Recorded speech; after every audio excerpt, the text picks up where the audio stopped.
Good morning, good morning, good morning. It is Rashida, and I am here with a special guest over that way. She's this way today. I am here with Sonja from Sonja Unapologetic. Hello. Very excited to have her here today. We're going to be talking about all things sabbatical and stuff. Sonja spent, how long were you in Playa? 5 months. Spent 5 months on sabbatical in Playa del Carmen, living our best lives. Like it wasn't just her best life; she was living our best lives in Yes. Playa and around the country because you traveled a little bit through Mexico too while you were there. Yes. So we're going to talk about that today. First, I want to say welcome to everyone in the chat. I see Halisi. I see Picky. Adelia said she just got back from a date. Like I don't know why she would mention that in the comments because she was going to ask her questions. Okay. On a date. On a date. A morning. Wait, is this a morning date or a night to morning date? I already know the answer, but I was putting her out there like that. My mommy's here. Anita, the 13th goddess. Shauna, Kay, Angela, Stephanie. Hey, boo. Um, a man I met in Newark asked me out. You lead a town for a minute.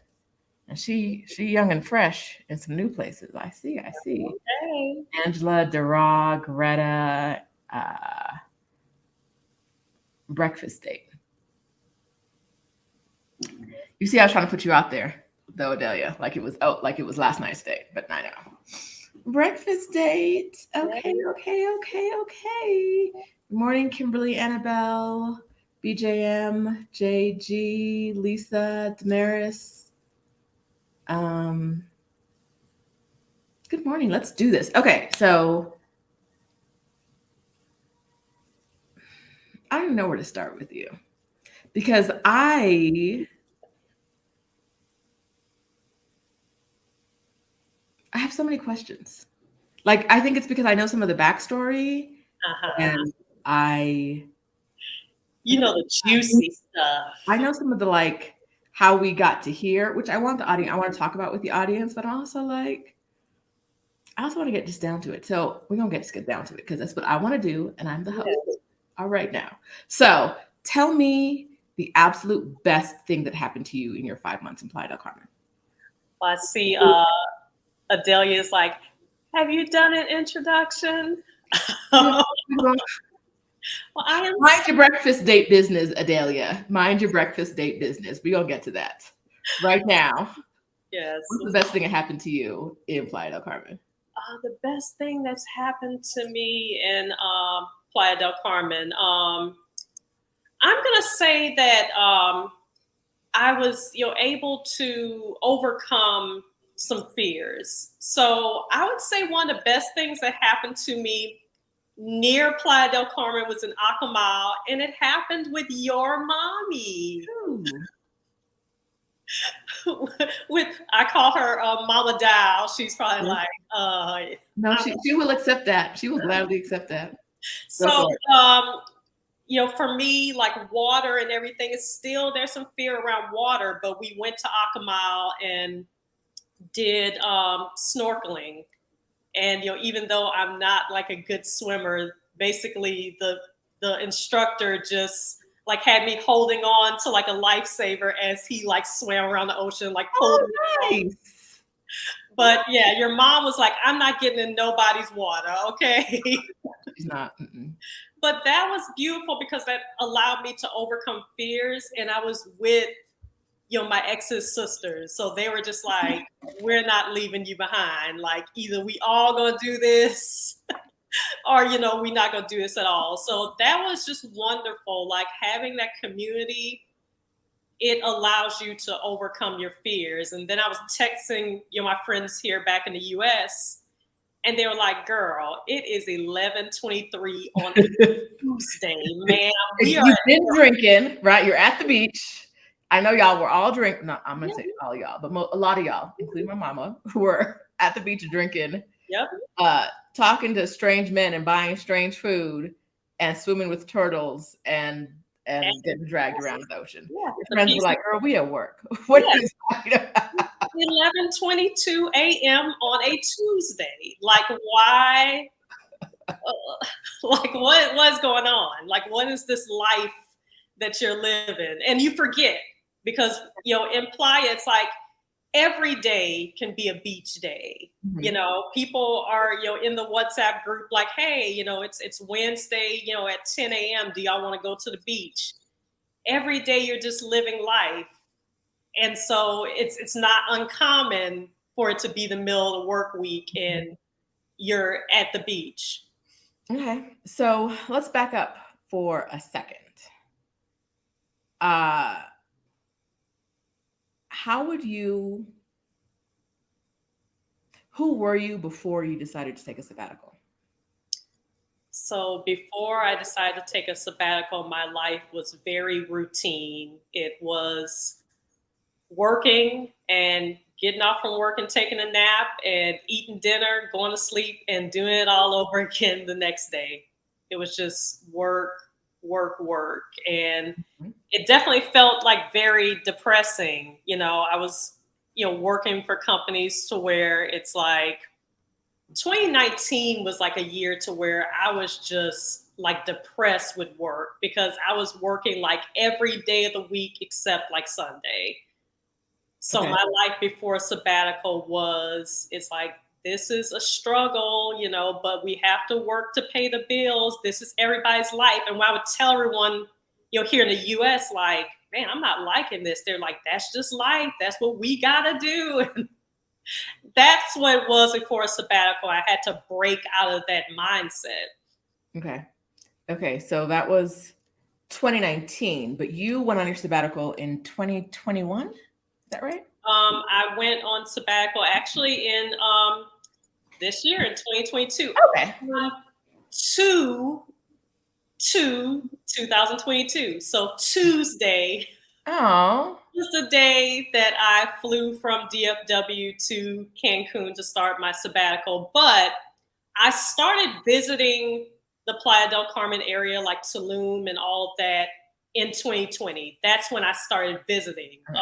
In 2021, I met with some of the women from Exodus Summit, just going there and like spending a week at a time. So I would just like go there and visit and spend like a week at a time and hang out with some of the ladies before 2022. Okay. So when you were visiting in 2019 and 2020, were you already thinking about taking a sabbatical, or were you just like, oh, I like it down here? I think in 2020, I was thinking about it, but it's like, that would be nice. I don't know if I truly thought it was possible. Okay. And you attended Exodus Summit in 2020 and 2021. Yes. So you are not a rookie. You've been listening to people talk about taking breaks for a while. Yes. And you made your break happen in 2022. So Yes. what did you do between first visiting that region and deciding to take a break and move down there for 5 months? What had you done in between? Mindset shift. Okay. Mindset shift. Because in 2020, I kept telling everyone, like, I'm thinking about that would be nice to spend some time out of the country. So that's what I was doing, before that. In 2021, when I did Exodus Summit, that's when I was finally like, I am moving or taking a sabbatical out of the US. And so when I started to do that whole shift, and I decided that I'm not going to renew my lease, in the US. Yeah. And the funniest thing was like about this like 2022.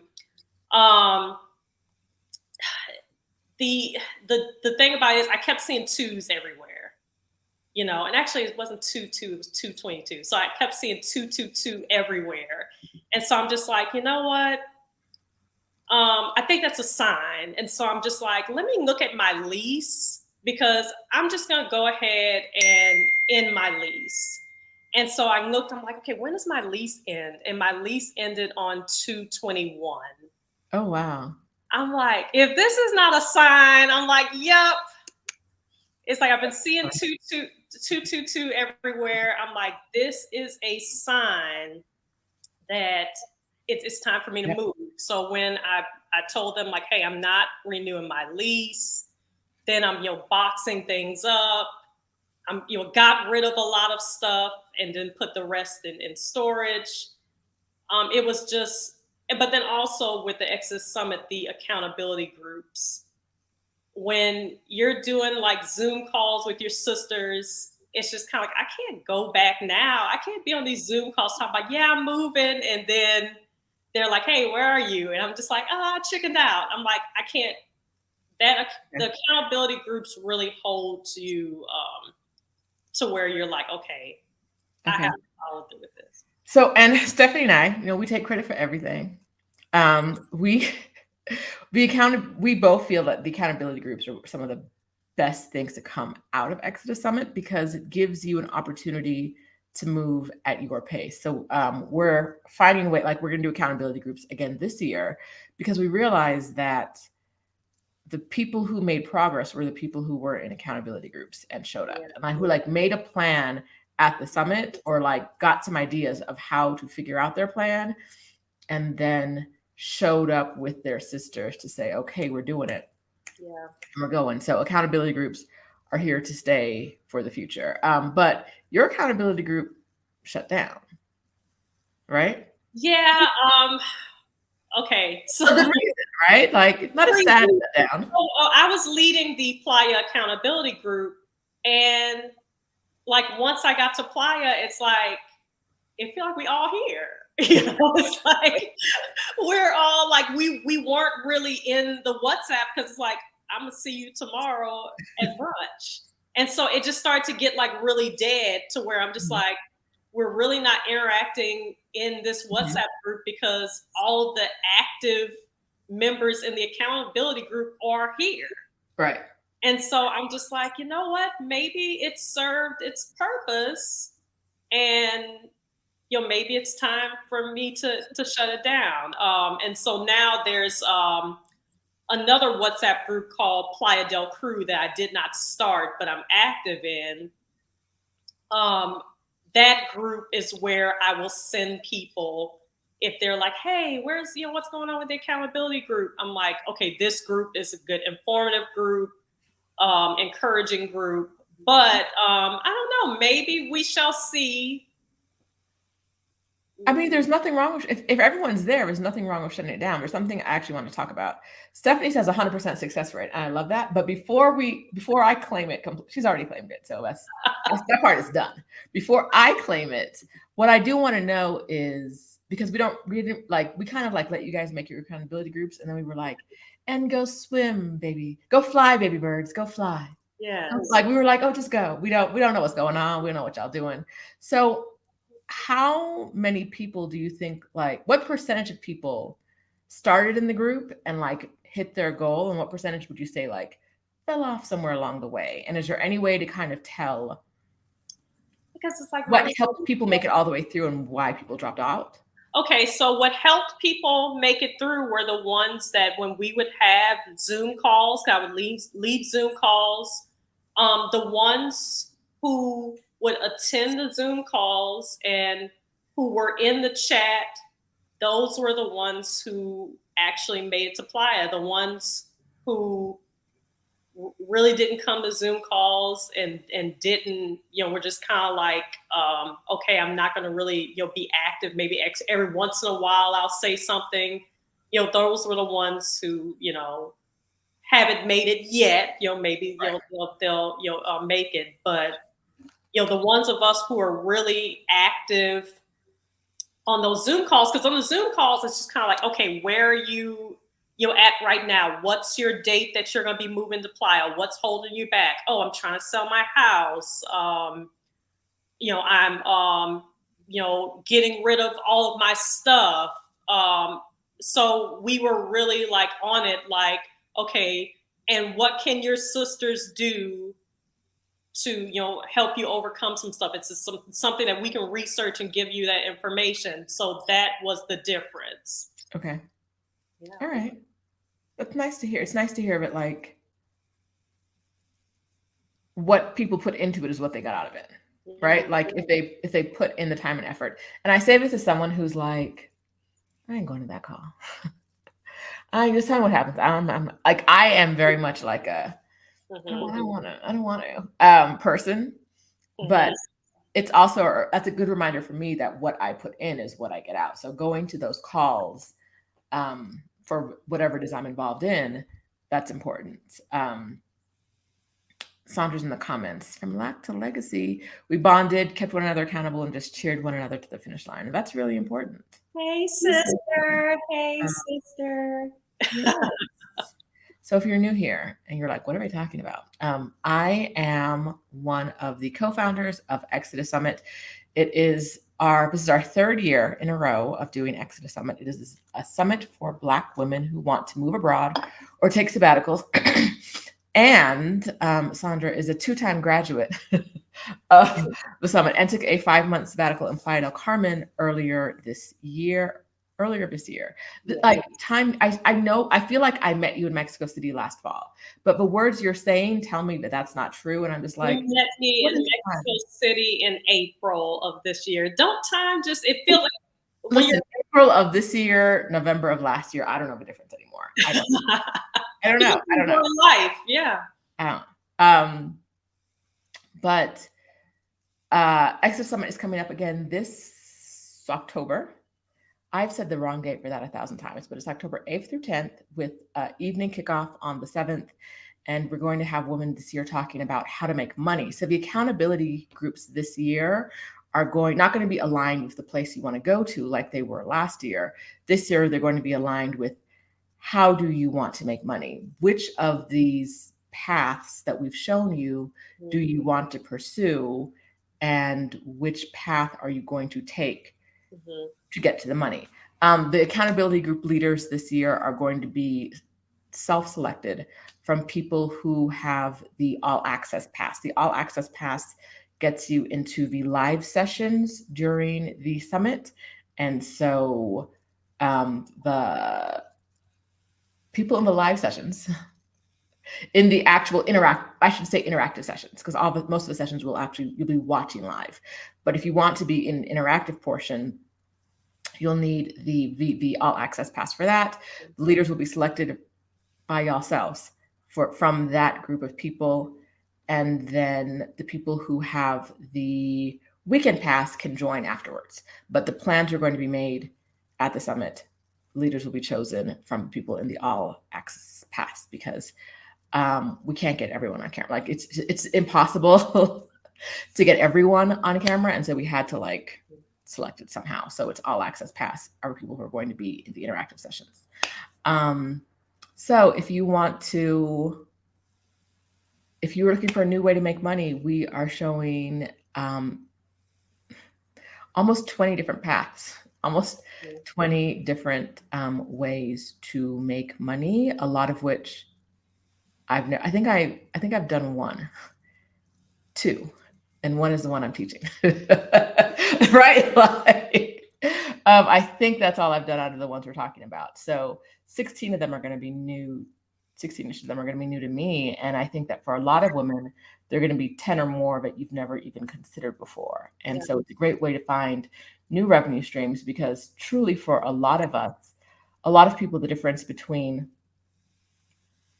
going and not going is the money. Actually, I want to back that up. It's not going to be almost 20 revenue streams. We're doing about 20 sessions.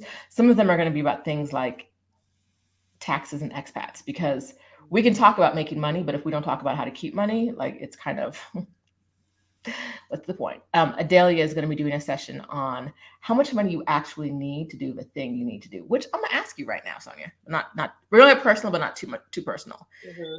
How, before it was real for you, before it was real life, what did you have an accurate idea of how much money you needed, and what did it take to get to the number you had in mind, even if that number wasn't correct?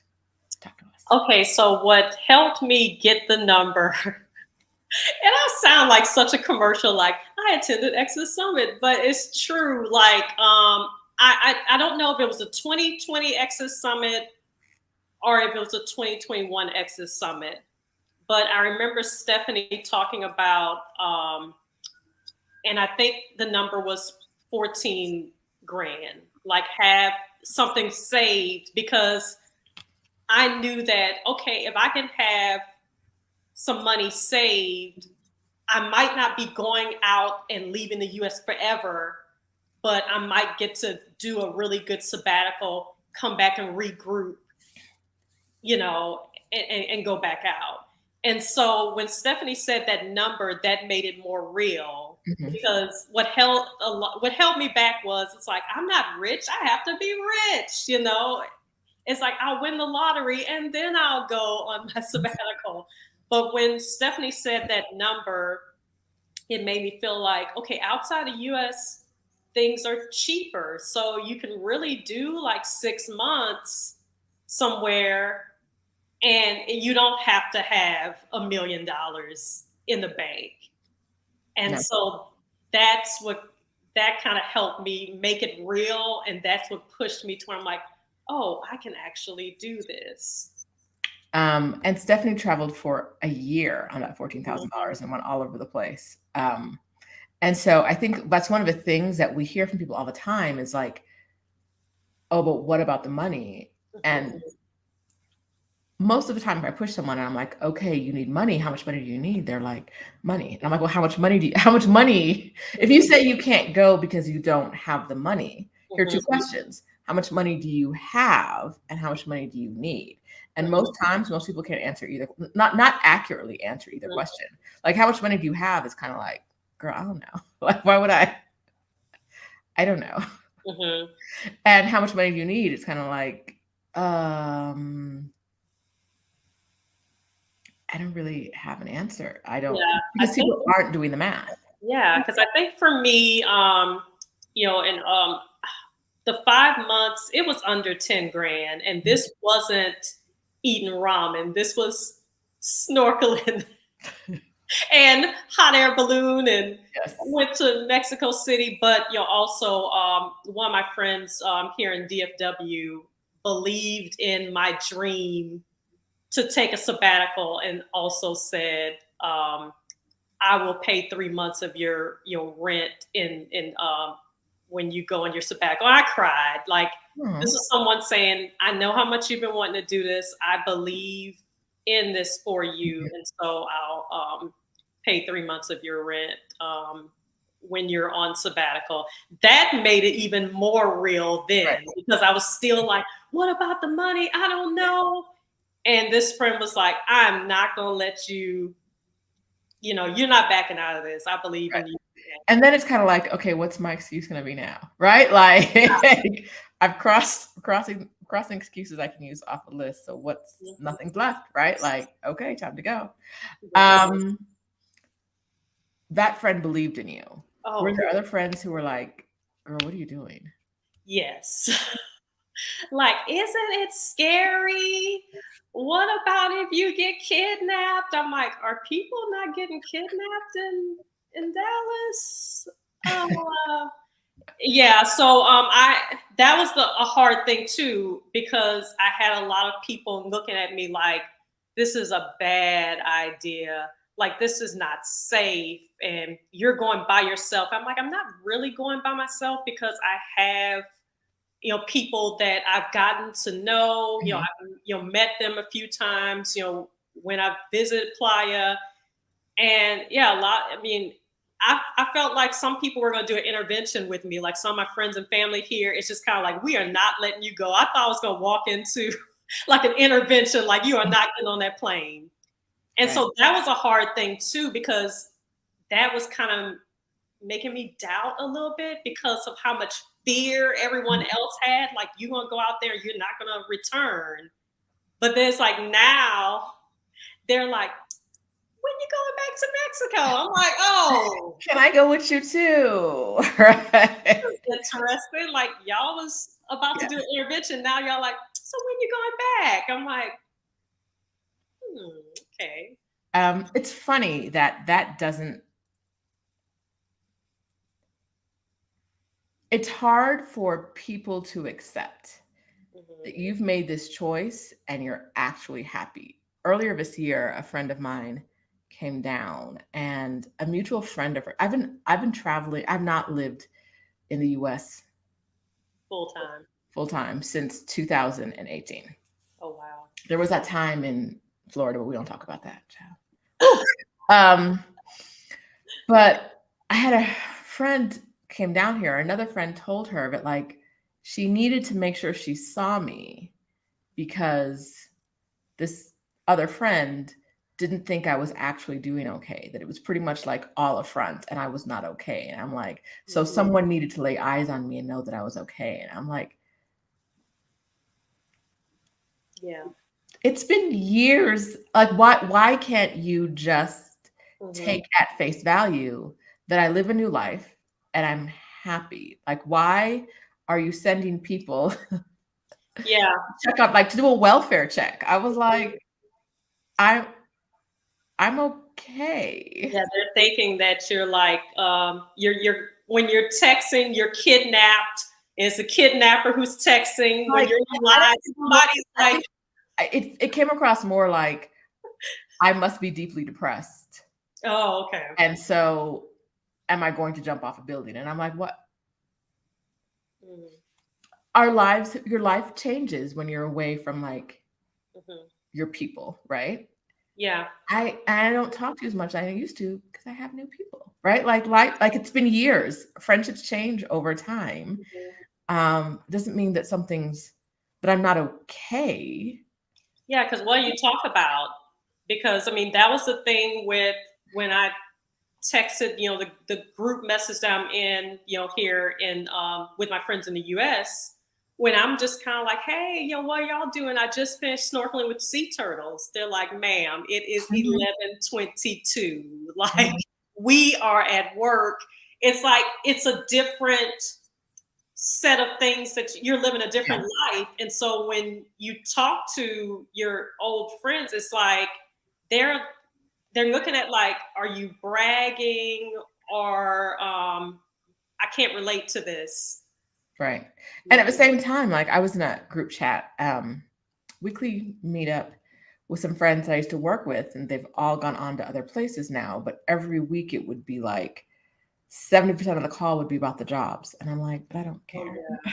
I would really be like, but I don't like, I'm in the way that I can show up as a helpful and supportive friend. I want to show up as a helpful, supportive friend, but I don't want to talk about mid-year reviews for 60 minutes on a Sunday afternoon because I don't care. Right. Like that's not my life anymore. Like I can help you prep for yours as much as I can. But how is that return to me? Right. And it doesn't need to be like a 1-for-1 exchange, but like, I can't listen to you complain about your boss every week because. Yeah, that was life for me before my sabbatical. I mean, because the only thing I did was work, and then you're so exhausted, you don't have time to do what you love. And so, yeah, it's like once I was on my sabbatical, it's just kind of like I can't relate to this. And plus, you don't want to be pulled back into that.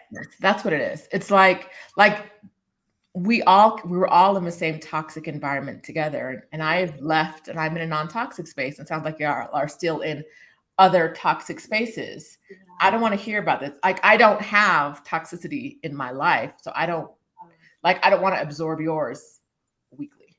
Like the weekly, like you'll never guess what my manager did, and I'm like, I care, but I don't care. Like I care about you, but like this is all we talked. Like it's all we talked about, huh?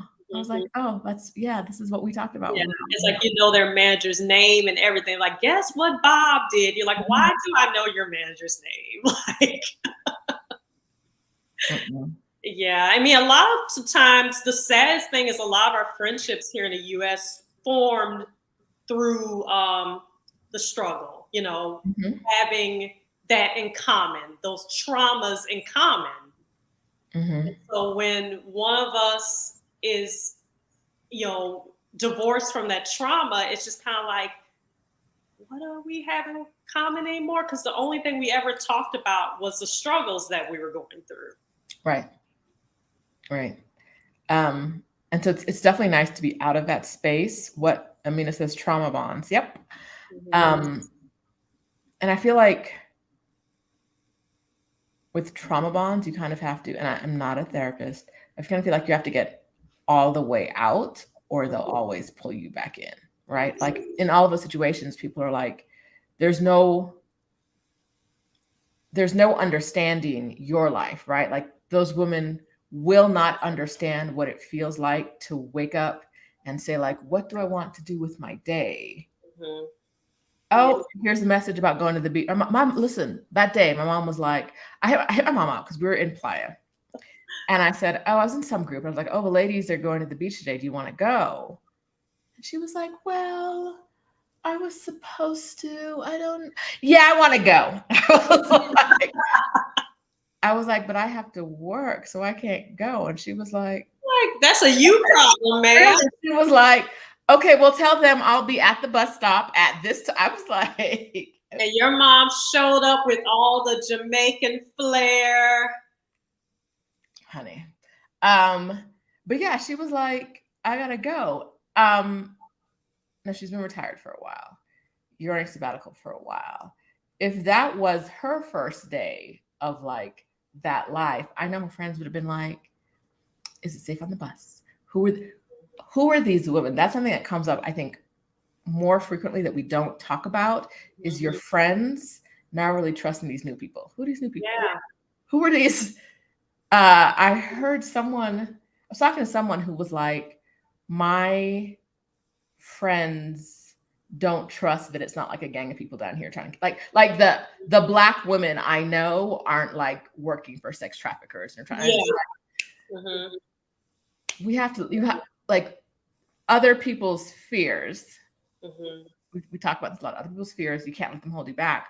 But it's also like sometimes those fears are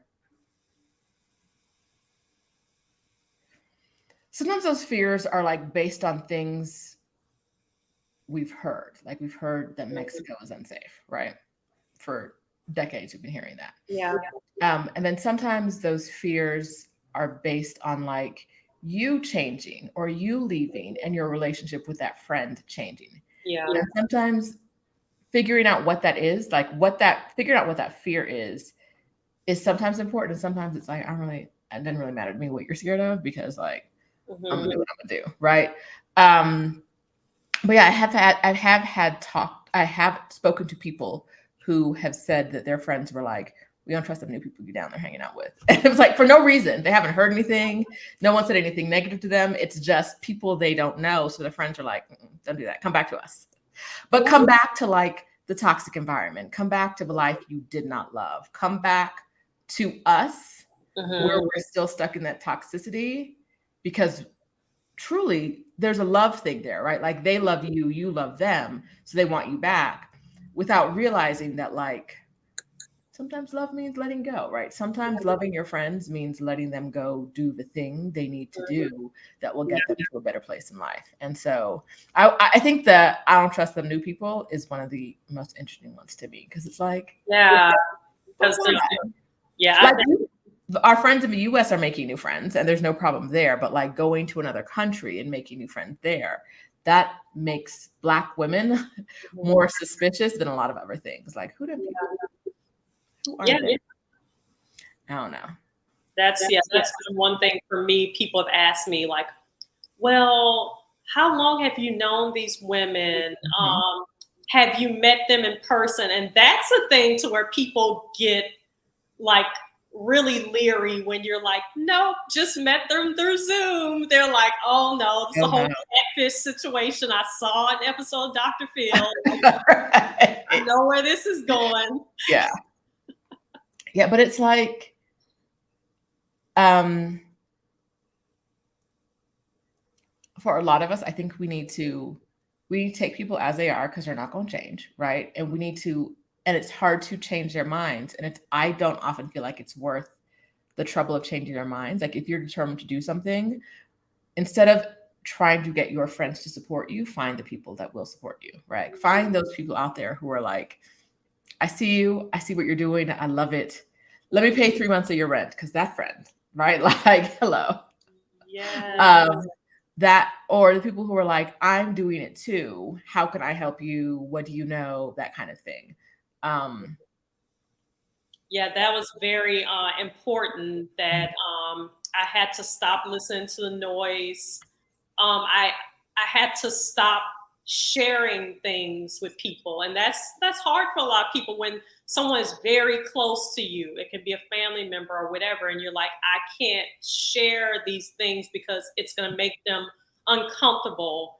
If I share this thing, we're going to have a whole hour conversation about, this is not safe. I don't know why you're doing this. And then also people looked at me like, has she been brainwashed?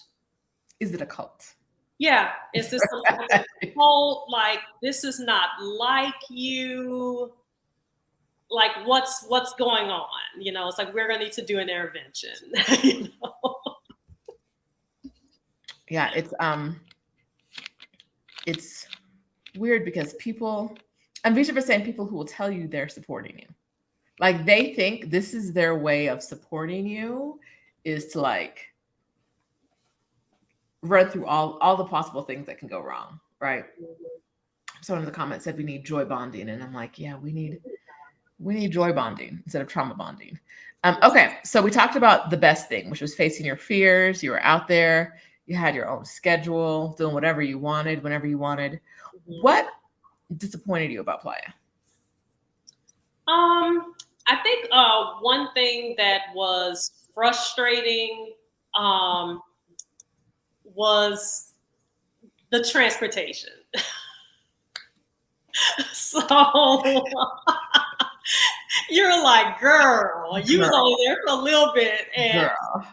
I mean, it would be so wonderful if I can just hop in an Uber or whatever, but in Playa, it's all, either, taxis, or you're going to walk, or you're going to, get a moped or something. And the way like people drive and all the pedestrians, there's no way that I'm getting on a moped. So I was either walking in taxis, and taxis can be very frustrating because I know what the price is supposed to be, but then they see me and they hear my accent and they're like, oh no, you're about to pay triple. We about to give you that gringo price. And that was frustrating because I'm like, after a while, I'm like, I've been here for like 4 months now. When I get in a taxi, I'm speaking to you in all Spanish, and you're still, but the thing about it is, like, over time, I was getting fair price because I was speaking to them in Spanish, saying as little as possible. But then sometimes still, they were just kind of like, no, we know you're not from around here. You can pay triple. And I've gotten out of taxis. I'm like, nope, you're not taking advantage of me today. I'm getting out of this taxi and I'll get into another one. So it's like, that takes a lot of time. It's like I'm sitting here having to find the taxi driver that's going to be fair and not try to charge me triple price. I remember I was out there, I was going to get my hair braided, and I asked ahead of time. So I asked the braider, I told her where I was, and I was like, how much should it cost to get there? And she gave me the number, and it was perfectly reasonable. It was probably like $10. Mm-hmm. And then I got to the taxi driver, and he was like, it was something like 50. And I was like, these numbers aren't like, what are you? Mm-hmm. Absolutely not, right? Because it was like a 30-minute drive. It was like, it was like a less than 20-minute drive. Okay. And when it was like $50, I was like, sir. So I had to walk like maybe like 3/4 of a mile in the Playa heat to get out in the middle of nowhere. Mm-hmm. Like I was out in the boonies of Playa before I could get a cab that would charge me a reasonable rate. And I'm like, I could have just walked there.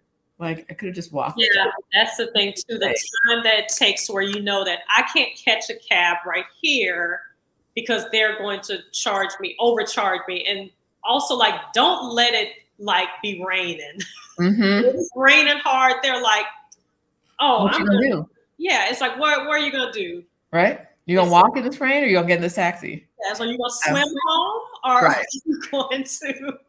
And so, yeah, that's when they really get you to where you're just kind of like, okay, I'll just pay whatever. So that was a thing to where I like to be free. Like my channel is about being free. That's the thing that made me feel like, oh, I'm less free because I'm having to depend on taxis to get me where I need to go, and they're taking advantage of me by overcharging me. So Yeah. that was the most frustrating. And then it just wasn't easy. Like when I was in Mexico City, at least you can just get on the app and get an Uber. Mm-hmm.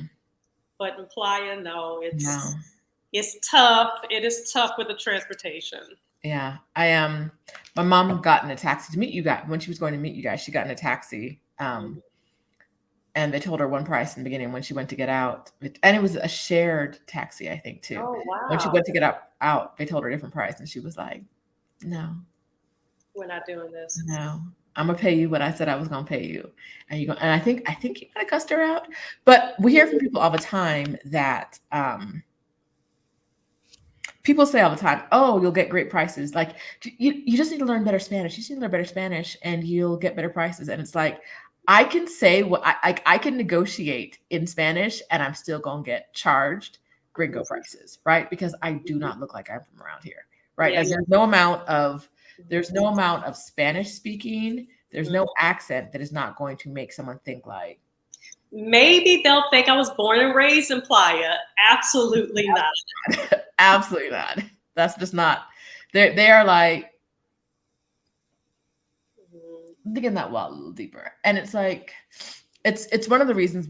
One of the things I dislike about traveling is I dislike traveling to places where things don't have price tags. Yeah, we're like, I got to negotiate for everything. Where it's like, oh, I remember I think it was in Jerusalem. The taxi has a meter, but he's not going to turn the taxi meter on. He's going to try to turn. And I was like, no, baby, turn it on. Just turn it on. Like I can see the meter, but you don't want to turn the meter on. You want to charge me whatever number you want to. Yeah. Turn the meter on or I get out the car. Right. And the number, but what number he quoted me, and it was like, the meter was like half of that. And now you got to split that with the taxi company and whoever else. If you charge me a fair number off the books, I would have paid you a fair number off the books. But no, like you trying to charge me off the books and charge me a ridiculous rate. Yeah, somebody was asking in the chat, Cassandra, is like, can you make an arrangement with the taxi driver to be your designated driver in order to get a consistent good deal? So yes, some of the ladies, they'll meet like if you meet a taxi driver and he's just like, no, I'm giving you the rate that it should be. Then a lot of ladies will say, can I get your card? Or like, let me get your WhatsApp number. It's like, okay, so when I need to go places, I will message you. So that will work. Sometimes I think what happens with that for me is there was a driver that all the sisters was using. So he's just like, all y'all trying to go to brunch. And I can't take all y'all. I can't pick y'all all up from 5 different, like all y'all trying to go to brunch. Right. It's like we get together and we're all going to the same places. So that's where I kind of ran into where I'm just kind of like, okay, sometimes that doesn't work. And then sometimes you're just like, okay, I want to be able to just up and go somewhere at the drop of a hat. I don't want to schedule everything that I want to do throughout the week.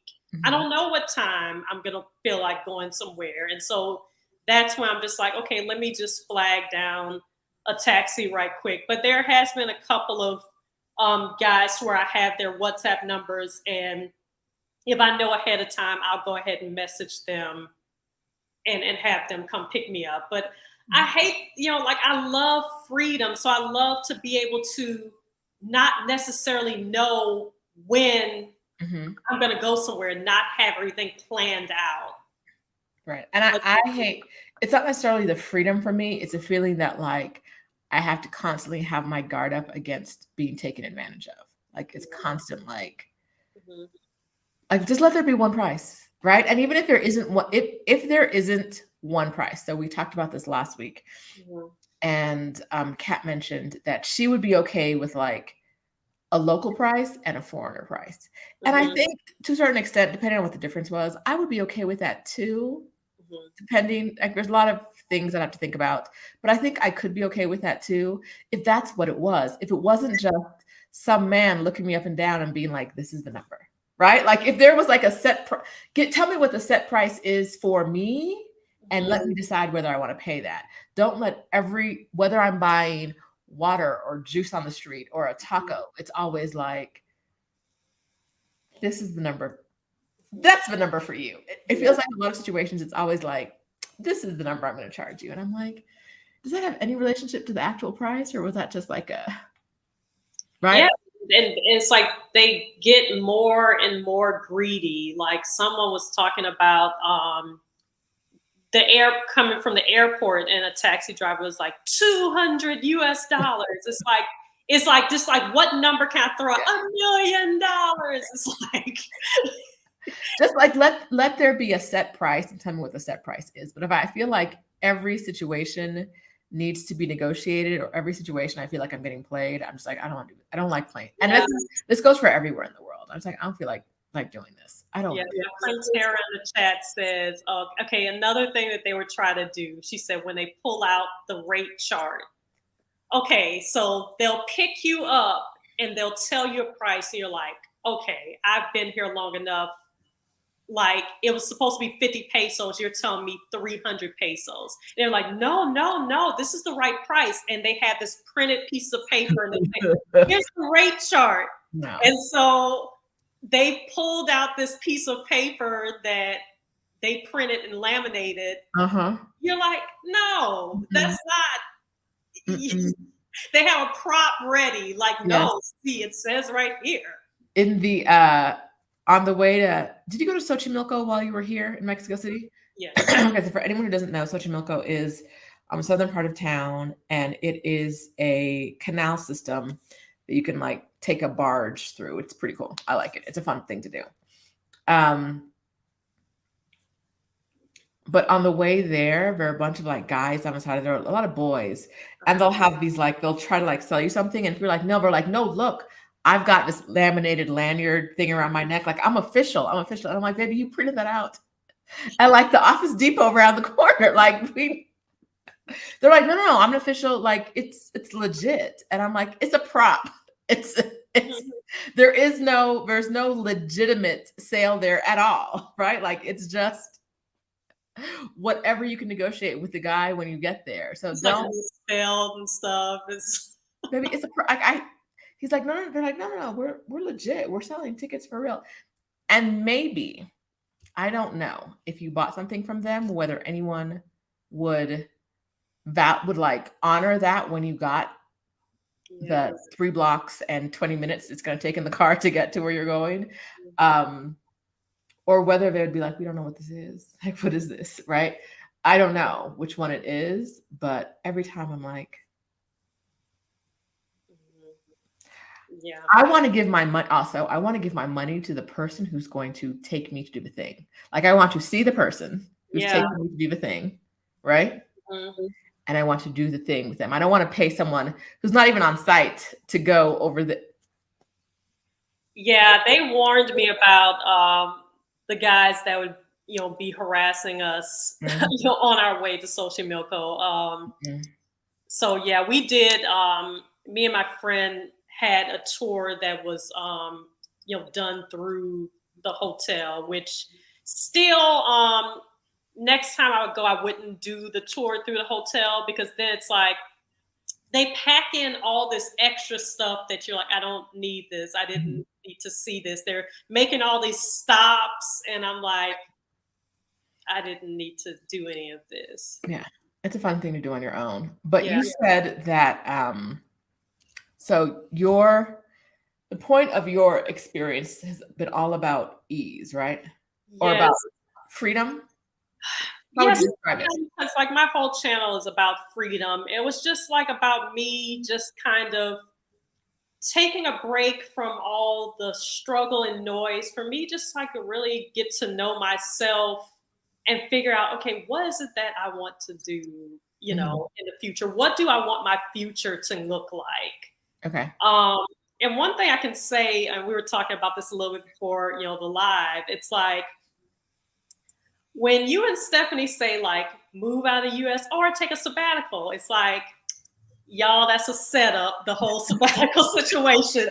Because once you take a sabbatical, you can't just go back. So I'm telling y'all, they trying to set y'all up. We are. I'm You won't gonna go claim back that to your too. old life. You can't I'm gonna just claim that too. take a sabbatical and go back to working in an office and just being like, oh, that was so nice when I took a sabbatical, back to regular life. No, you won't ever be the same. So once I got back from my sabbatical, not really back because I will never like have a lease here in the US again. I'm just doing like little short term apartments because then that means that once that's up, I can go wherever. But once I got back here, I'm like, okay, I don't need that stuff in storage. Let me start getting rid of all that stuff. Right. Right. So you went to Mexico, you went to Playa del Carmen, you started feeling more free, you started a YouTube channel. Yes. What was your intent when you started the YouTube channel? My intent was another avenue to hold me accountable. Because when you're doing a video and you're putting this out, on social media and you're talking to your audience, I would have felt really stupid if I would have been like, I am planning a sabbatical to Playa del Carmen, Mexico, and then it's just like 2 videos later, psych, like I got too scared, not doing that anymore. So that was another avenue to hold me accountable. Okay. All right. I think that you actually brought up a point that I was reading something about online yesterday about how a lot of times we're afraid to put things out there because we might change our mind and then we've committed to the internet that we're going to do this thing. But the point the woman was making that is that no one cares. Like no one cares. Like we care because we care what people think, right? But like they aren't thinking about us for the most part, right? So for the most part, like even if you are here and you're like, or you're thinking about sabbatical and you don't want to tell anyone because you might change your mind. What if you do? Right? Like if I decided if I moved back to the US tomorrow, woo, my friends wouldn't be like, oh, you failed, right? Like, and the one, like, it's a global pandemic. It's monkeypox around the corner, right? Like, people got other stuff to think about. And so we think about the ways that we show up. And we, a lot of times, and I'm not saying this to you, I'm saying this is a very general thing. We want to show up when we've already made the final decision. We don't want to show people our process. We don't want to make any mistakes. We don't want to talk to people about things that we're not sure about yet. Because what happens if we change our mind, or what happens if we fail? The context of this was a woman was talking about how she's not afraid to post. Like if she's in a relationship, she's gonna post a picture, and if she breaks up with him next week, she's gonna delete the photos. And she was like, "And what?" And I thought it was really interesting because a lot of times people are like, "Oh no, you can't just be posting photos of like everybody." And a man, was talking about how like if you're posting photos of like 2 people a year every year, that's like embarrassing for you. And she was like, embarrassing for who? Like, who's tracking your relationships? Who's tracking the decisions you make or the decisions you unmake? I think that being bold enough to talk to people about the choices you've made and being bold enough to say, and now I've made a different choice, right? Like, because a lot of times when someone decides, there are times where people are like, oh, it was just like I was talking about it, but I don't really mean it, right? Like, but like if you decide to do something and you mean it, changing your mind doesn't mean you failed, or changing your mind doesn't mean that you did something wrong or that it wasn't the right decision. Changing your mind means that at a different time you made a different decision. Yeah. Right. And I think a lot of those conversations can be really helpful when you're, for people who are in the planning process, which is why I really liked Exodus last year, because we had people who came back from the first summit and talked more about their decision-making process and the things that they went through, so that more people could see, like, okay, I was worried about this and you were worried about it, but you did it anyway, right? And so I don't know if I have a point here other than saying that, like, I have a hard time with this. So this is a lesson for me. Y'all can stop listening because this is really, I'm talking to myself. At this point, I'm talking to myself. But we have to be open to the idea that you can put yourself out there and you can change your mind and you can make your mistakes, if that's what you want to call them, publicly, because nobody is checking for you, right? Nobody cares. Yeah. And if they care, and if they in any way try to hold it against you, they probably not your people anyway, right? Like, the people who were your people aren't going to hold, like, if you came back in a month, they wouldn't be like, the ones who were like, told you shouldn't go, those are not your people. The ones who are like, oh yay, we're so glad you're back, those are your people, right? So yeah, I mean, for me, I feel like, yes, I took a sabbatical, but I've taken an exodus from my previous life. Like, a job will never be the center of my universe again. I don't know when or if I will ever, like, have some type of, like, lease in the US. It's like my old life is gone. So it's like, don't be afraid to take a sabbatical, because then you feel like, oh, I have to go back to my old life. It's like, no, it's like you can make that plan that you're not going to go back to the old life that wasn't serving you. So for me now, it's just like, okay, I'll spend some time here. I'll spend some time in another country. I know that every year I'm going to be spending time, in the US, because, I also do some filmmaking stuff. And so at some point, if I'm going to be filming in the US, I'm going to have to physically be here in the US. So I knew that before I took my sabbatical, like, that my dream life was that I would spend some months outside the US and I would be in the US for the things that I love. And that would be collaborating, to make a film or whatever. So I feel like I am in that dream right now, that, I'm divorced from the previous life that didn't serve me. I see this for you. For some reason, I had a vision of you, like, at an award show, accepting your awards. I see it for you. Sandra said the thing that set her free was practice in public. We practice in public, right? And that helps other people. And I think it removes some of the stakes from what you're doing. Like, it seems like if you can do the thing that you don't, before you're an expert, if you can do it in public, if you can claim it in public, then, like, it's a little bit easier to talk about the next time. It's a little bit easier to do the next time because you've already committed to it. And if you, like I said, if you want to change your mind, you change your mind. If you want to change your mind about the man, you change your mind about the man. If you want to change your mind about the channel, you change your mind about the channel. The people who love and support you will always love and support you. Yes, for sure. Let's get back to the channel, though, and then we're going to talk about the men. But let's get back to the channel. Tell us. Talk to us. So my channel, and this is the spiel that I say on my channel is about mental wellness and living a free life from a Black woman's perspective.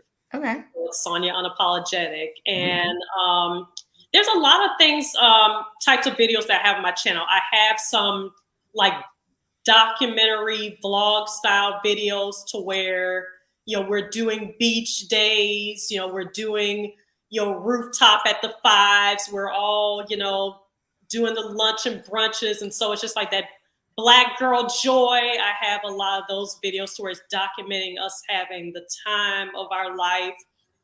There's some panel interviews to where we've talked about Black women leaving the US and then reverse culture shock when you have to come back to the US for a bit. So we've done panel discussions. And then also, I just, do, discussions and talks, myself about, certain things that, just certain struggles I've had or anxiety or whatever that I've had, how I overcome them. So yeah, there's a few different types of videos. And then also my 2 short films are also on the channel as well. So yeah, everything that is indicative of me living a free life and my mental well-being is on the channel, and I'll just keep on growing. All right. Unapologetic, did that come during your sabbatical, or is that sort of a moniker that you've had for a while?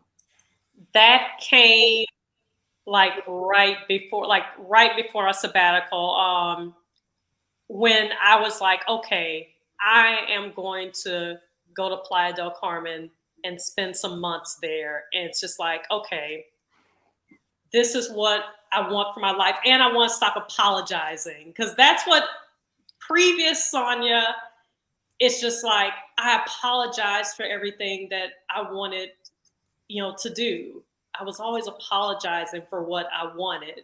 And so that's how it came, when I'm like, okay, there's some things that I'm going to do for me, and people are just going to have to be okay with it. I'm not apologizing. If they're not okay with it, that's fine too. So that came once I'm like, okay, this is the new life that I'm living. I'm going to see the world, Okay. All right. And is it your version of seeing the world that you just did? Did that live up to your expectations?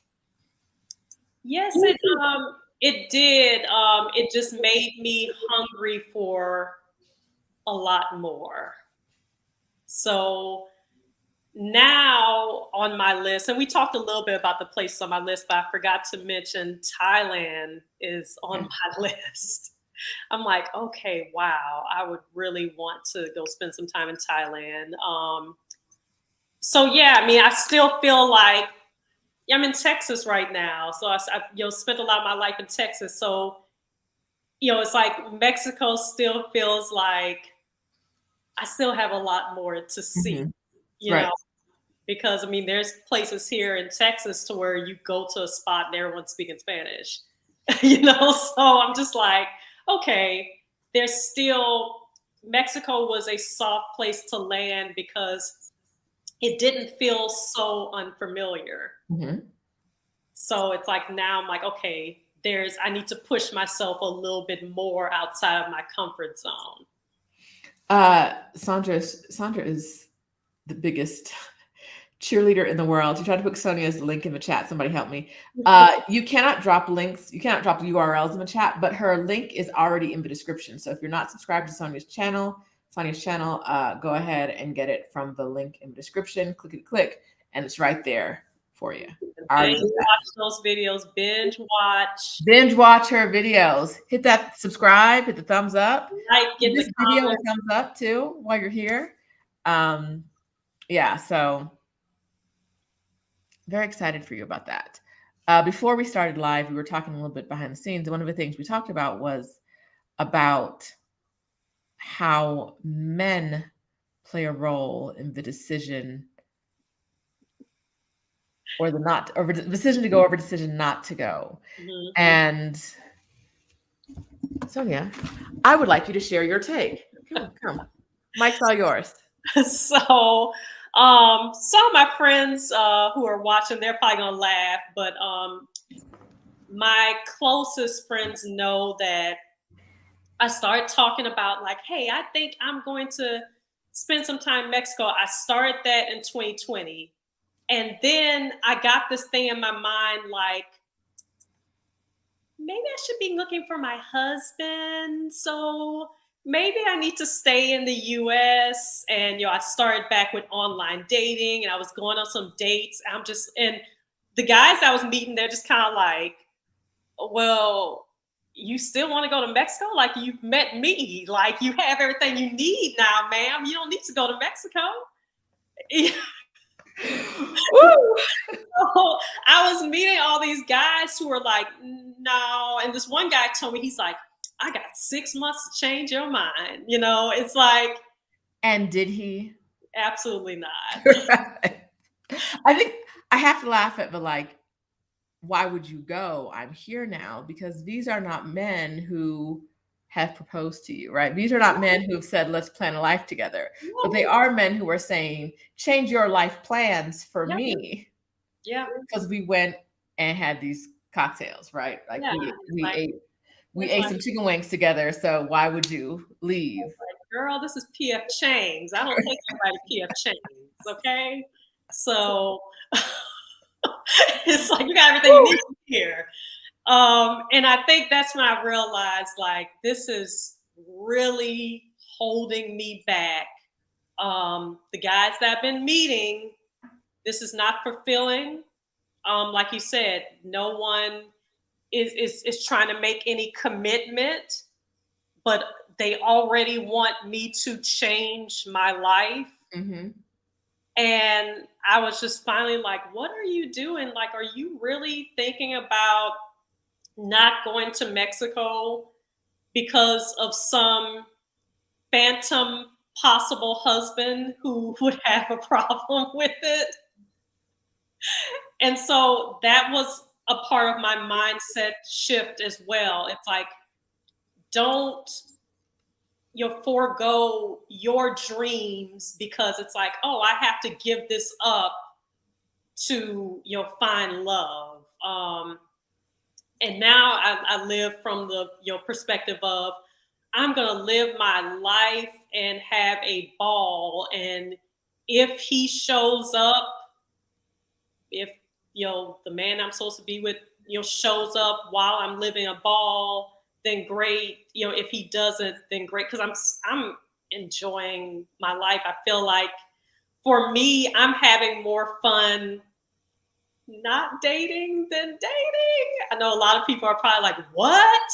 Because the dating process was very stressful.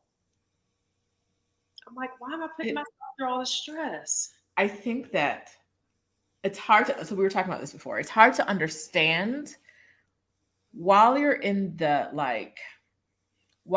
zone where everyone is like, especially like when I lived in Ohio, everyone was married or on their way to married, right? And all the married people, because it was a great city for married people. So everyone was focused on like having kids and like planning their future and getting, the mini mansion and all these things. And when you're in that zone, it feels like you should be too, right? Like you should be thinking about the kids and the future and the mini mansion and all these other things. And so it's really hard when you're surrounded by those environments, it's really hard to say like, this isn't a priority for me, right? But when you're on the beach at 11 o'clock, right, 11:22 on a Tuesday, it's easier to be like, this is the life I want. If I can't have this life and have the man, I'm gonna choose this life, right? Like, because I'm not gonna speak for you, but like, at least for me, none of the men that I've ever had relationships with before are worth trading my current life for. Or I would have been trading my current life for it, right? I would have done whatever I had to do. Woo! Yeah, unfortunately, that's the truth for me as well. None of them were even willing. It was all about, Sonja, what can you offer me? Like, not what I can offer you. It's just kind of like, okay, how can you be an advantage? And the funniest Yeah. What labor are you going to bring to the table? How will you labor for Mm-hmm. me?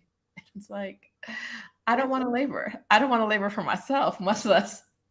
Yeah, and they try to Ooh. guilt you because I mean, and that doesn't work for me anymore. It's just kind of like, you know what? A lot of women don't know how to be wives anymore. Women don't want to be wives anymore. But it's like you're telling me, like one guy told me, and that's why I'm like, oh no, this is not for me. He was just like, the woman that I was, dating previously, he's like, I would come back from work and she would be napping. I'm like, oh, I can't take no naps now. Oh no, no, no.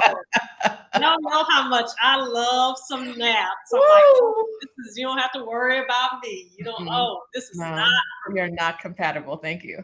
Oh, Like, so you attract women who nap. Like, think about that. Think about what that means for you. Learn to deal with it because we napping out here. We're living our, and like it offends you.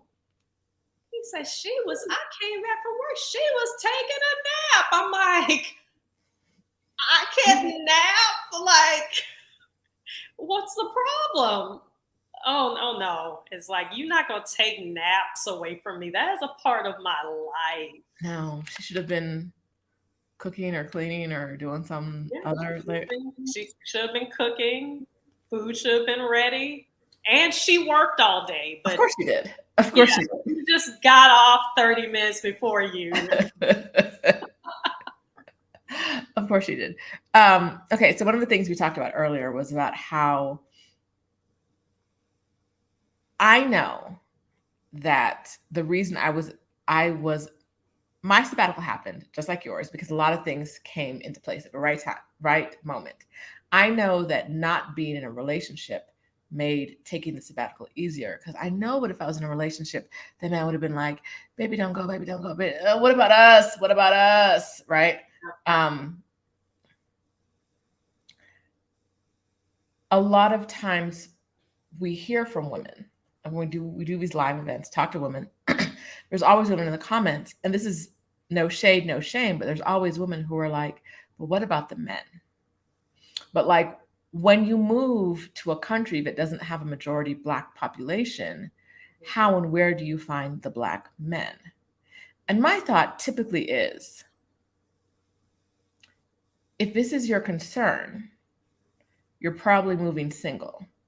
And if you're single where there's a majority Black population, don't worry about being single where there isn't, right? Like if you are interested in Black men and you are in a place that has a lot of Black men and you're single, don't let that hold you back from going to another country and being single there. Either way.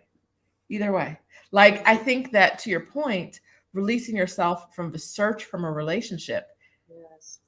frees you for so much more, right? It frees you for so much more joy. If you're not like those of us in other countries, I'm gonna tell you this, rarely are we on the phone with our friends crying about a man. Since I left the US, Absolutely not. I have not had a single friend who was outside of the US call me like, there's none of that. There's literally, and it's like when your life gets so full, and this is about everything, every category of thing that can be in your life. For all of us, we have categories of things that are in our life. We have categories of things that are not in our life. No matter where we are, no matter what's going on, there are things that we have or things that we don't have. When your life gets full of things you love, you miss the things you don't have less. It's kind of like, oh yeah, there's no man, but like, Yeah. I love my life, and I don't. The thing that keeps me back from dating sometimes is that like I love my life the way it is now, and if you show up talking about why are you napping, then I gotta choose between like you, and usually by the time you hear those things, you're in a little deep, right? Like they start complaining when they think they got you on the hook, right? So now you don't want me to be who I am. I love my life. I don't want to change it for anybody, right? And so thinking about how you can get a life you love without centering men is going to get you a lot farther, because you can't control what men do, right? Yeah. I can control my view. One of the things I love about my life is the view from my apartment. I can control my view because I can pay money and get the view and not move out, right? These men, I can't control. And so I can't, for me, like, not having a life whose happiness is dependent on any one man or any group of any variety of men has made my happiness very, very high level and consistent.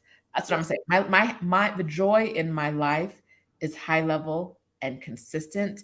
And I think some of that has to do with the fact that there's no man drama ever. Yeah. Right? Like, I just Mm-hmm. Yeah, everybody like he didn't come home. Right. No, like, I don't care.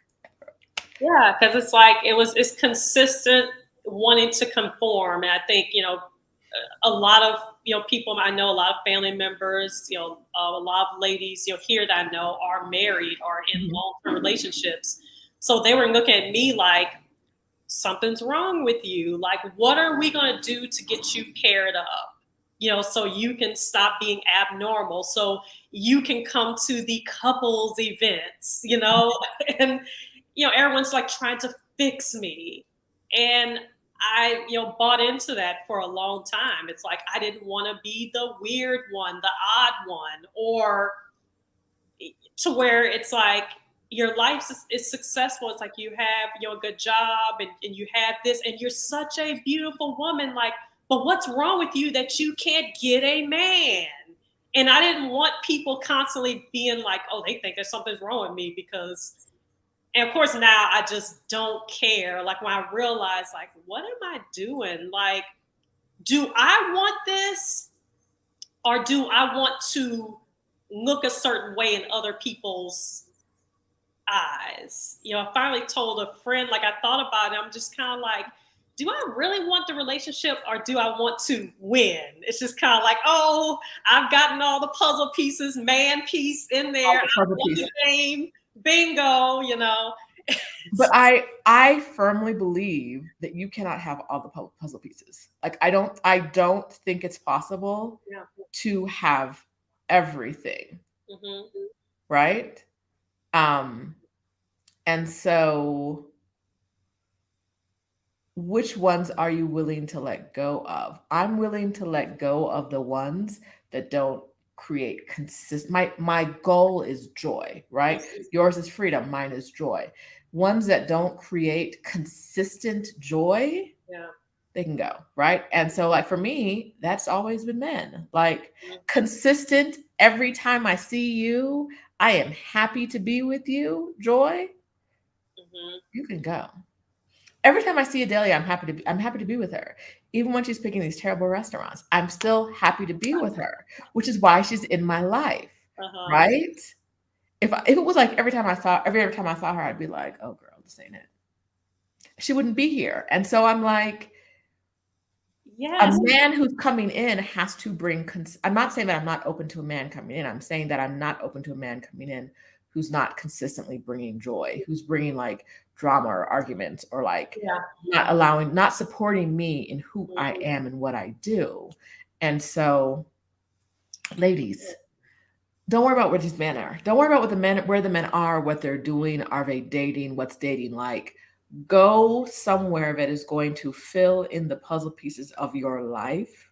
And if one of those pieces is a man, it is. If it isn't, it isn't. Like, there's nothing wrong with being single, right?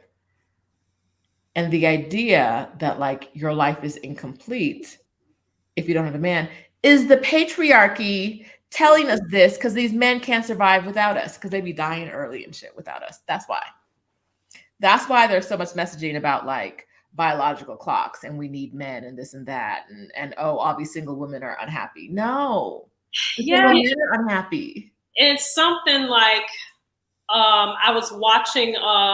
It was some video that was circulating around IG, and the woman was saying, she's like, I'm a nurse, and there's all these men, handsome, successful men, who are in here for either stroke or whatever. And she's just like, where's your wife? And she's like, man, find y'all a good woman to take care of you. I'm like, oh my goodness. So you want me because that's labor. Yeah, you want me for my labor. It's like, oh, I've lived life. I enjoyed my life. Now I'm ready to die. Take care of me because I'm sick now.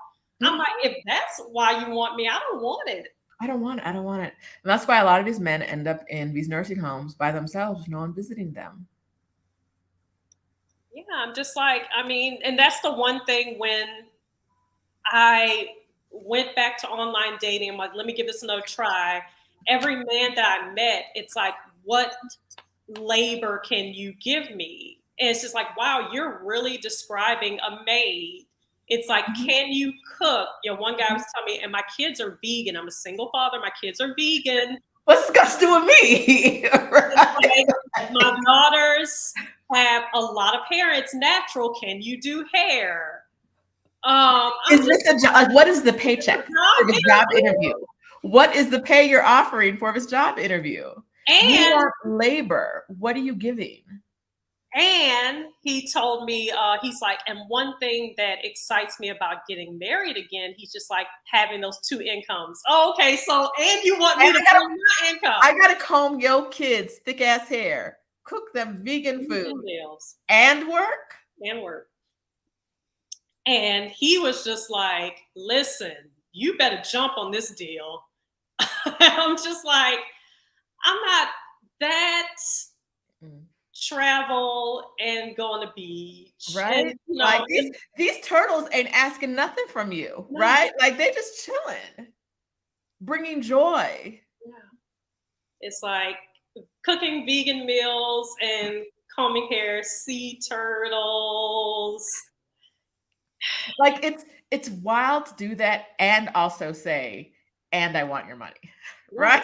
Like, and you know, you better work a full-time job while doing that. And I'm just like, every guy that I'm meeting is like, what labor? What and labor? they lead with it because they don't see anything wrong with it. They don't see anything wrong with it. So they're like, what can you do? What is the value you're bringing to the table? And the way they value things is labor. Yeah. Not me, boy. Not like, that's why I look at these apps and I'm like, I don't.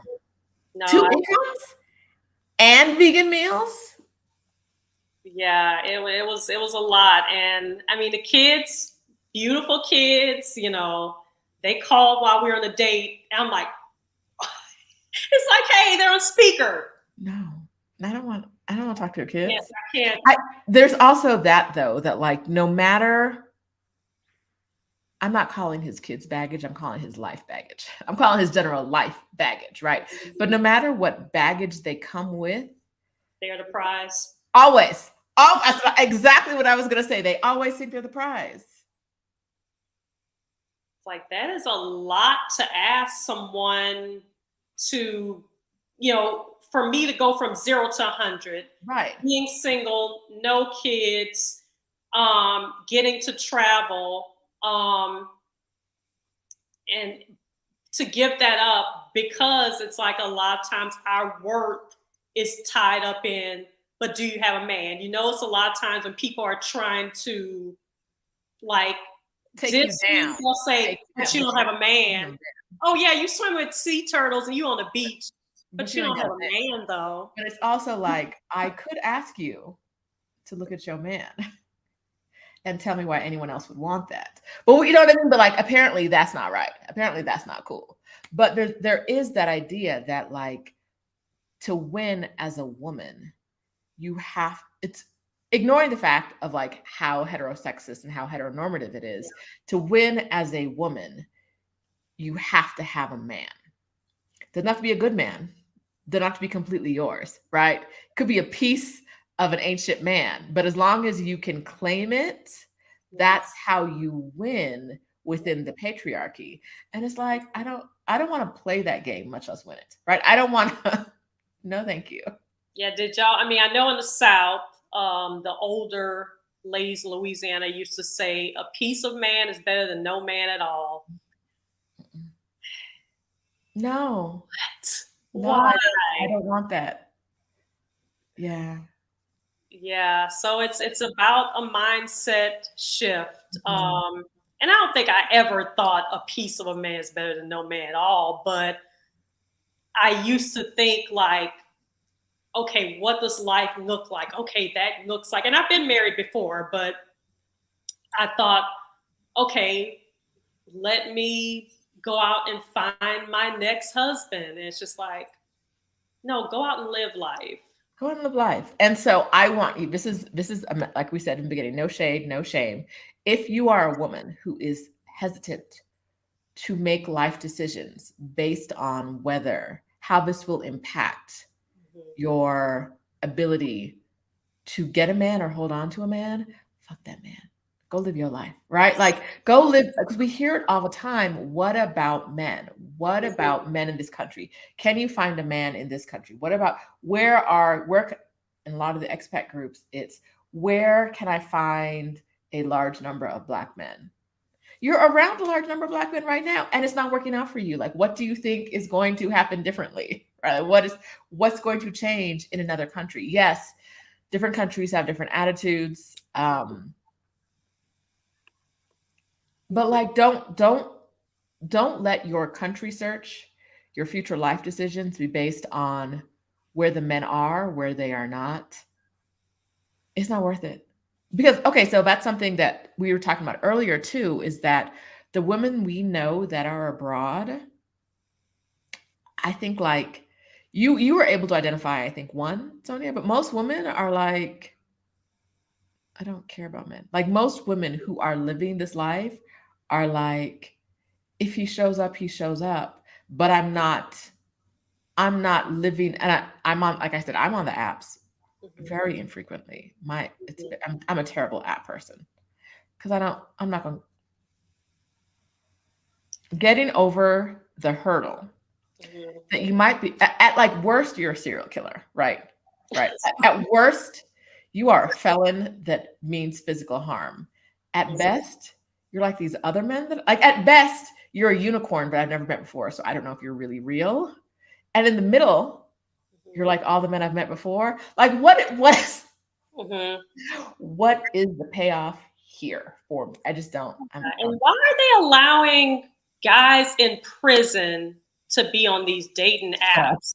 Because my last little stint with being on dating apps, this guy, of course, it's like a concrete wall behind him. It's just like currently reside in Angola, Louisiana. It's like no one's in Angola, Louisiana in Except prison, sir.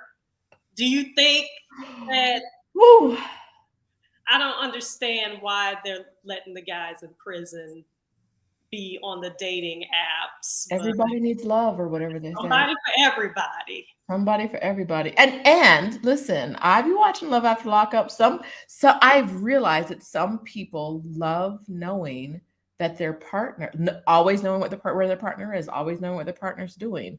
They love You always know what your partner doing just because he in prison. I was gonna say it half the time.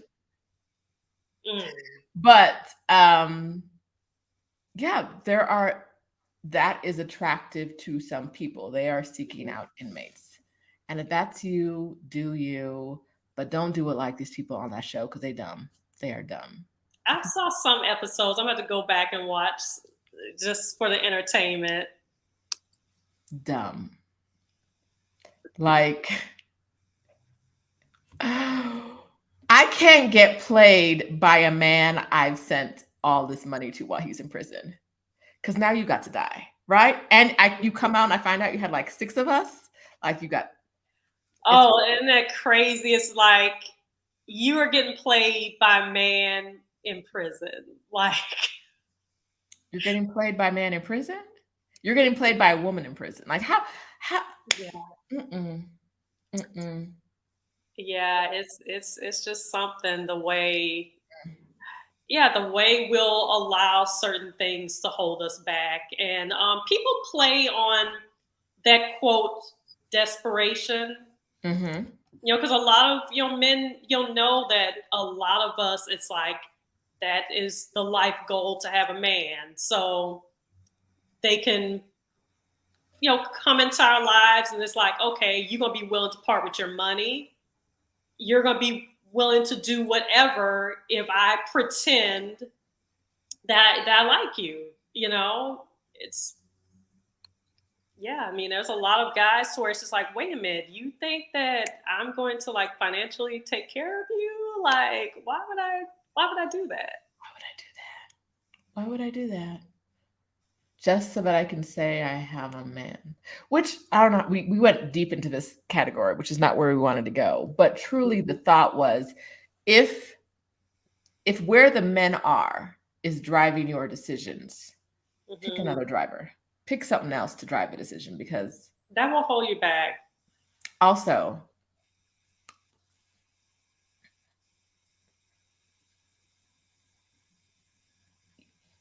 I'm not saying it's impossible, but the idea that you might go to another country and meet a unicorn Mm-hmm. that is, Alicia said, men can be delightful. Yes, you might meet a delightful man somewhere over there. Mm-hmm.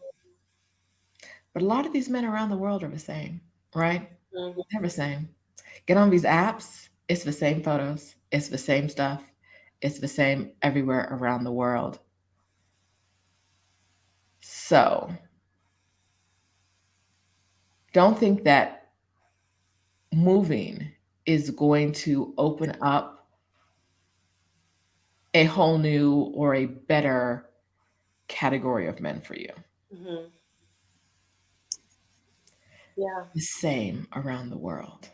They might look different, but their behavior, because in all of these societies, men have been coddled and told that they are the king. Mm-hmm. And so um, I've had what I think are some divestors commenting my channel on my YouTube saying that like, oh, you just gotta go abroad and Mm-hmm. find a white man or like, you know. And I'm like, I just don't feel like that can't be the answer. And every comment, the reason I want to bring this up is every comment is about how like they went somewhere and found a non-black man. Mm-hmm. Life is better now. Life is like their life is beautiful now because they married a non-black man.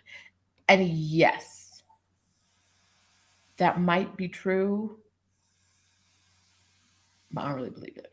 Right? Like what there's nothing, you're not giving me any evidence. You're just saying life is better with a white man. And I'm Mm-hmm. like, Yeah, I think what happens is, it's still a man.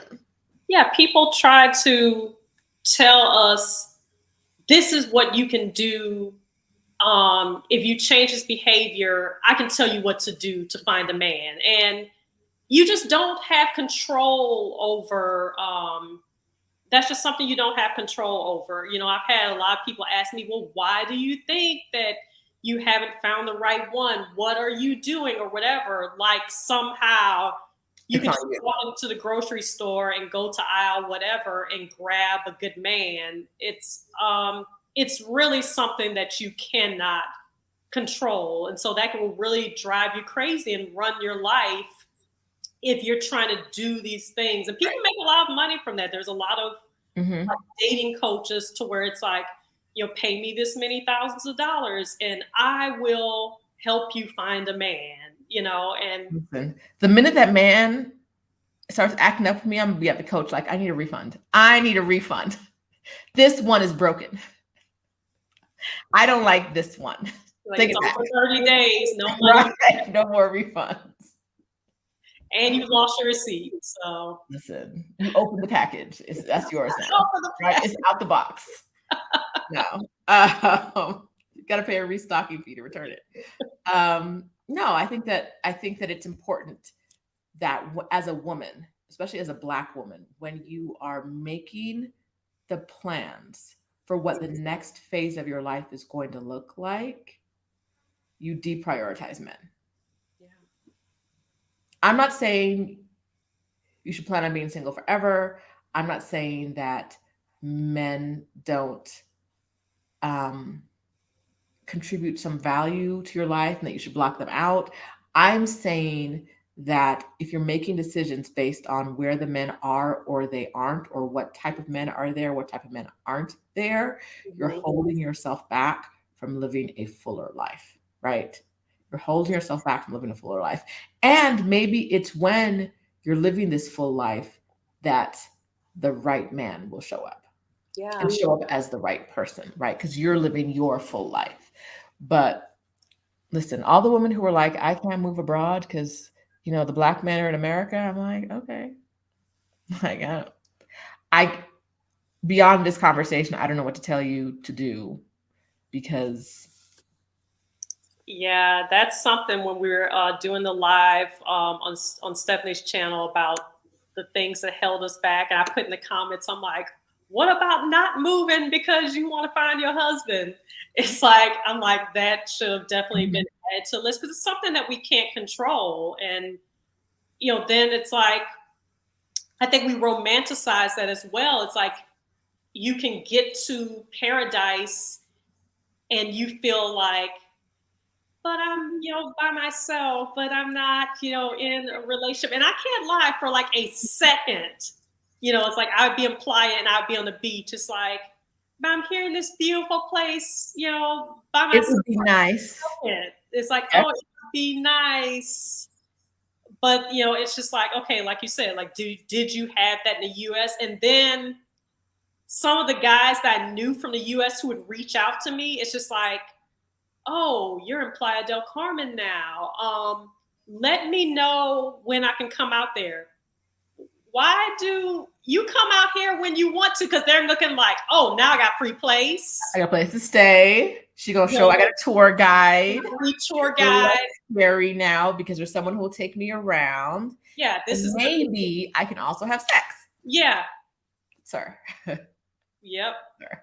So that was the thing to where when guys would reach out to me, it's just kind of like, oh, it's like, this is going to be a cheap trip for, you know, it's just like, okay, so that kind of knocked me out of that feeling like really quickly. You know, it's just kind of like, no, enjoy your life without the stress and without having to like labor for somebody. Because I mean, when or if or whatever, when I do get into the right relationship, it has to be someone who cares about me as a human being. And unfortunately, the relationships that I was in, I just didn't feel like they cared about me as a human being. It's just like, what can you do for me? How can you fit in a box? How can you change your hair and the way you dress and everything to be what I want you to be? And what I want you to be might change from one day to the next. So be prepared to change.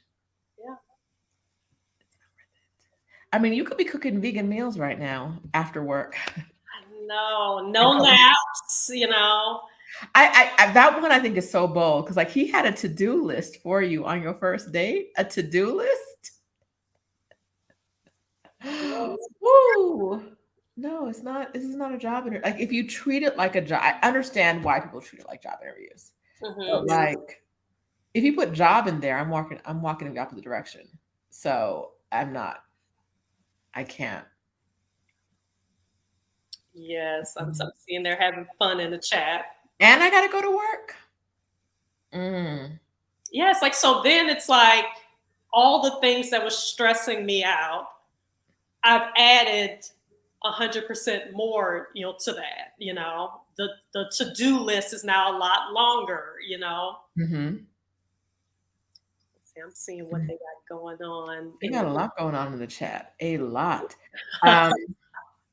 Okay, so what's one thing you would have done differently about your time in Playa? Okay, so a lot of the time that I spent in Playa, I was like doing a job search while I was there in Playa. And so I felt like a lot of my energy wasn't on truly enjoying myself. It was just like, okay, I'm taking a sabbatical, but you know, took off this time from work, but at some point I need to get back to, you know, getting some income coming in. So I feel like I worried about that too much. Mm-hmm. Because it's like, enjoy your time here, and yes, look for jobs, but they're gonna, the right one's gonna come when it comes. Mm-hmm. So I think I took too much focus on like a little bit of worrying.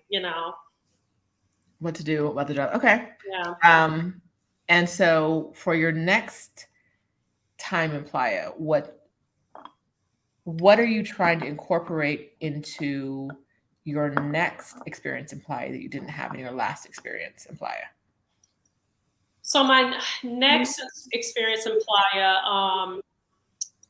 I would like to be more so on my way to already having some streams of income that are outside of a job. Right. So you're having, some of that set up in place, and then you're having a real remote digital nomad friendly, stream of income. So it's like, now it's like, okay, it's not just about relying solely on some remote job. It's like, okay, have some other streams of income, but really, be in a financial, or on my way to that digital nomad friendly way of supporting myself. Okay. So you're coming to Exodus Summit this year to find out about all those things? I am. All right. The link to get your tickets to Exodus Summit is pinned here in the comments. This is your 3-day notice, 2-day notice. Ticket prices go up Tuesday morning, Monday night, somewhere in there, when Stephanie makes that change online. So end of day on Monday, the ticket prices are going up, and they're going up. They're going up. So buy your ticket now. Don't wait. Like, if you want to figure out how to make money through income streams that are independent of a job, which is what a lot of us need in order to maintain our lives abroad, this is your chance to get a ticket to live that life. If you know you have no plans of taking a sabbatical, say you got to grow, you're not watching this channel if you have no plans, but if you do, if you have a friend who's looking for more income streams but still doesn't want to move, they can still come too, right? Because the goal here is about getting more money in Black women's pockets. Because when you have more money in your pocket, you don't have to sign up to be a nanny for somebody else's kids and go to work at the same time. Because there's zero value there for you. Right? Like, he's talking about he's excited about 2 incomes. You don't need to be excited about 2 incomes because you already got your own 2 incomes, right? Like, that's what we want for you. We want a life where you have dual incomes. So you ain't worried about this man and his life baggage, right? Like, you ain't worried about what he comes with, because what was he coming with? What was he? Listen, I'm gonna go back here real quick. What was he bringing to the table? He was a man.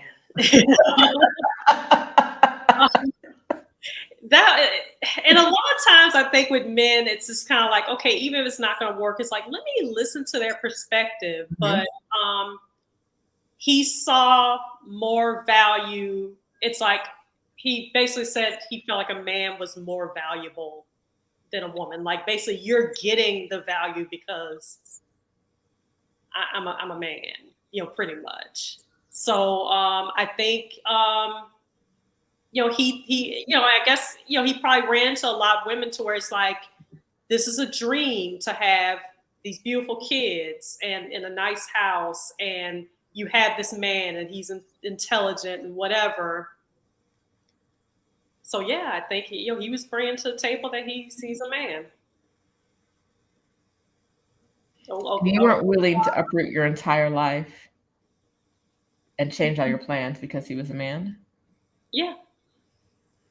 Okay, so. And of course, the fact that I ended up on a sabbatical, y'all know that did not how that story went.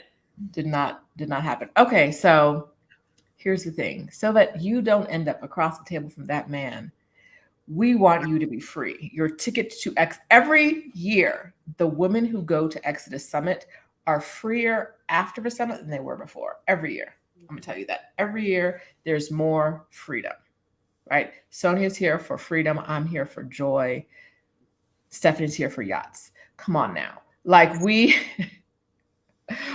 want you to be happy. We want you to be joyful. We want you to be content. We want you to find your happiness wherever it is. And that's why um, Stephanie on her channel, me on mine, and of the things we do together, we never try to tell you that there's one path to happiness, right? Like we know different things. People are going to value different things.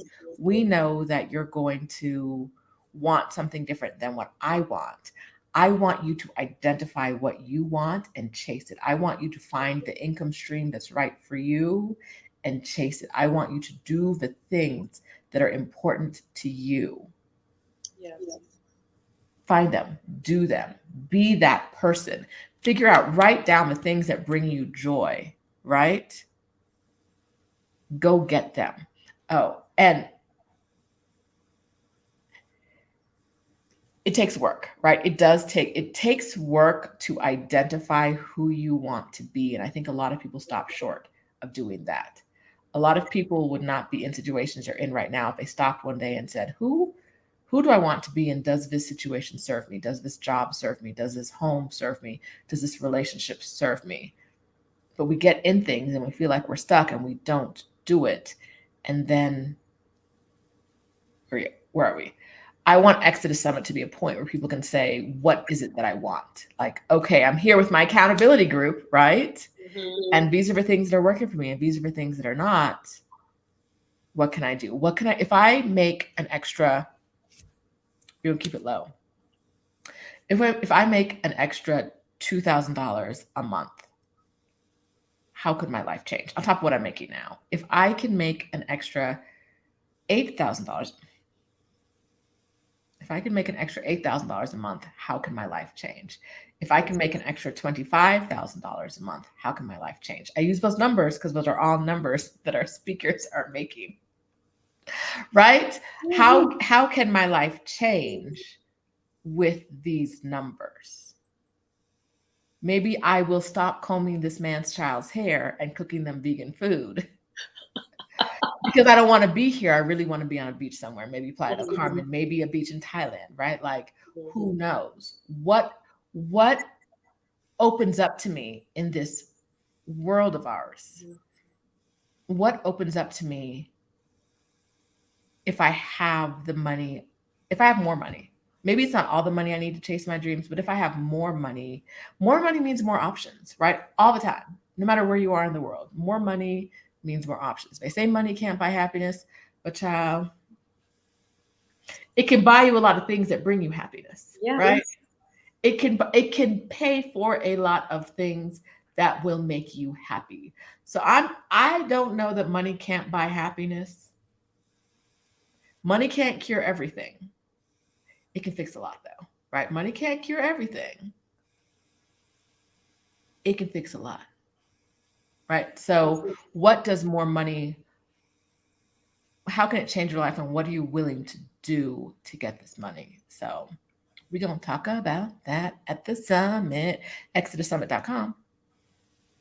Yes, I will be there. The all access. I think that's what y'all are calling yes, I think so. Mm-hmm. Mm-hmm. Yes. We know it. We know that a lot of what holds women back. We talked about what holds women back today. One of the things, men, right? Mm-hmm. Another one is money.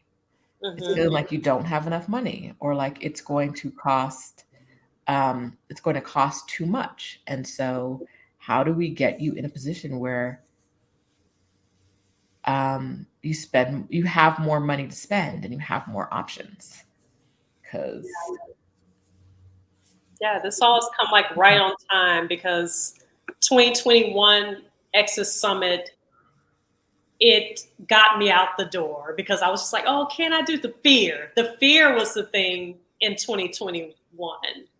And so in 2022, even though me going back, out and going, back to Mexico, I'm already planning that. but my focus now is move abroad money, you know? So it's like, everything came right on time because 2021, I got past the fear, and that's what the accountability groups helped me with. But this year, you know, getting the money right, everything came right on time. All right. I'm so happy for you. What haven't we talked about that you think the audience wants to know? I think we've talked about a lot. I think what I will just add and leave with everyone here, when you do attend Exodus Summit this year, really plug into those accountability groups. And if you really want to do a sabbatical or move abroad, it's like, don't just kind of get in and then it's like, oh, I'm not gonna join the Zoom calls or meetings or whatever your accountability group does. I'm not going to engage. Make sure that you do engage, because that's the difference between the ladies that they may not have ever made it to their goal of a sabbatical or moving abroad. That's the difference between the ones who did and didn't. It's like the engagement, because your sisters will hold you accountable. It's like, wait a minute, you said your date was this date. What's going on? Where's the progress report? So your sisters will hold you accountable. So like, really be engaged in the accountability group or groups that you join. Yeah. Don't join them all, y'all. I'm telling you now. Yeah, if you join like 20 accountability groups, I'm going to talk about you. I might even name your name.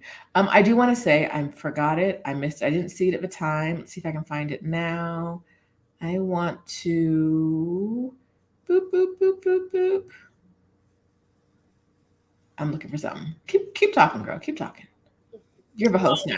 Yeah, I'm looking at all the Shirley was saying being fit and being healthy and fit as a Black woman, age 70, not married to a Black man, I guess is what it is, from the houseboat on the lakes of the Ozarks, USA. I guess I missed a lot of conversation to get the context, but Shirley, that is amazing that you're healthy and fit at 70. Mm-hmm. I was like, I missed a lot of context of that conversation. But that's another thing too. With my sabbatical, that's one thing I didn't talk about. Getting to Playa, the fact that I was walking more, the fact that I was eating better food, I felt a total difference in energy, in just the way my body felt. That's a big difference as well. That's something that added to my quality of life, on that sabbatical, that I can feel a difference in me just feeling healthier, feeling more light, feeling like I had more energy. So that's a great thing about getting away from a lot of the crazy foods, in the US. So, that's a beautiful plus. Mm-hmm. To be outside the US. It's weird when you like living in a place like this, like looking at the foods. Let me see what I have around here.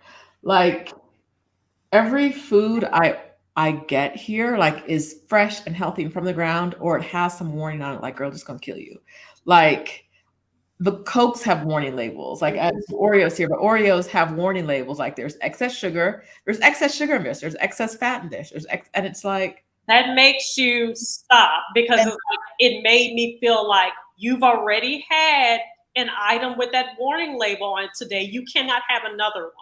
How many of these warning labels will you ignore? But like in the US, they're like, no, it's good. It's good. Don't worry about it. You all good. You all good. Here they're like, baby, this gonna kill you. So how much of this you gonna eat?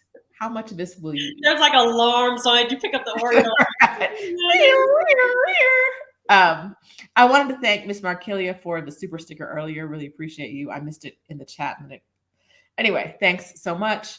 Thanks for everyone for watching today. I'm going to go live with the membership.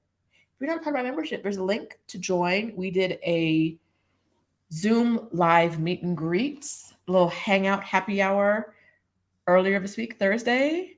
And we'll do probably another one in October, but I try to go live with the group after This live will have a debrief. Sonja, do you want to stick around for that? Yeah, sure. All right. She's going to stick around. She's going to be our special guest in the live, in the membership. So we'll do that in about 5 minutes. It'll be 12 o'clock my time. We'll do that there. If you got your ticket to Exodus Summit, yay! We're really looking forward to seeing you. And I appreciate everyone for being here. So 12 o'clock live in the chat. I will see you guys next time. Bye, everybody. Bye, y'all. Bye.